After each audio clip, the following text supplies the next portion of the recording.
जय श्री कृष्ण। आज का विषय है कि पूजा में किस प्रकार के पुष्प का प्रयोग नहीं करना चाहिए।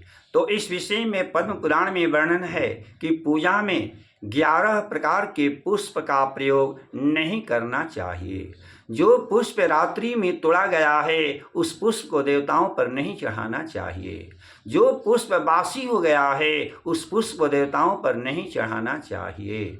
जो पुष्प स्वयं वृक्ष से टूटकर भूमि पर गिर चुका है उस पुष्प को देवताओं पर नहीं चढ़ाना चाहिए। जो पुष्प पूर्णतः खिला नहीं है उस पुष्प को देवताओं पर नहीं चढ़ाना चाहिए। जो पुष्प सड़ गया है उस पुष्प को देवताओं पर नहीं चढ़ाना चाहिए। जो पुष्प बाएं हाथ पर या रेण के पत्ते पर या मदार के पत्ते पर लाया गया है उस पुष्प को देवताओं पर नहीं चढ़ाना चाहिए। जो पुष्प नीच व्यक्ति के द्वारा लाया गया है उस पुष्प को देवताओं पर नहीं चढ़ाना चाहिए।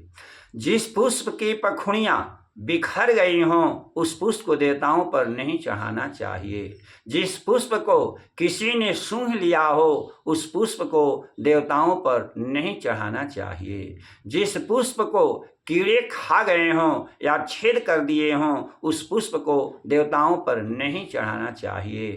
तथा जिस पुष्प में बाल पड़ गया हो उस पुष्प को देवताओं पर नहीं चढ़ाना चाहिए। वृहद नारदी में वर्णन है कि जो पुष्प पत्ते एवं जल बासी हो गए हों उन्हें देवताओं पर नहीं चढ़ाना चाहिए। लेकिन तुलसी पत्र, बिल्व पत्र, गंगा जल एवं तीर्थों का जल बासी नहीं होते। माली के घर में रखे गए पुष्प भी बासी नहीं होते। नारद पुराण में पूर्व भाग के 67 अध्याय के 68 श्लोक में वर्णन है कि तुलसी पत्र, बिल्व पत्र, कमल का पुष्प और आंवला ये बासी नहीं होते।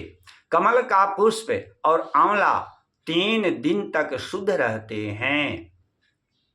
अतः अभाव में देवताओं पर चढ़े हुए कमल का पुष्प और आंवला को धोकर पुनः देवताओं पर चढ़ाया जा सकता है।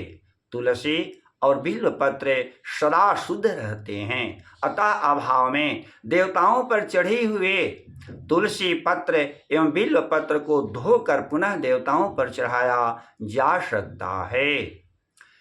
बिल्व पत्र और आंवला छिन्न भिन्न होने पर भी, कटे फटे रहने पर भी दूषित नहीं होते। अर्थात छिन्न भिन्न बिल्व पत्र को, कटे फटे हुए बिल्व पत्र को और आंवला को भी देवताओं पर चढ़ाया जा सकता है।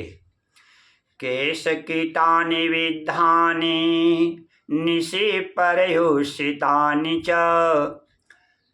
केश कीटानि विद्धानि निशि परयोषितानि च। स्वयं पतित पुष्पाणि त्यजेत परहृतानि च। वर्यं परयोषितं पुष्पं, वर्यं परयोषितं जलं, न वर्यं तुलसी पत्रं, न वर्यं जाह्नवी जलम्। पद्ममामलकं तिष्ठेत् शुद्धं चैव दिनत्रयं।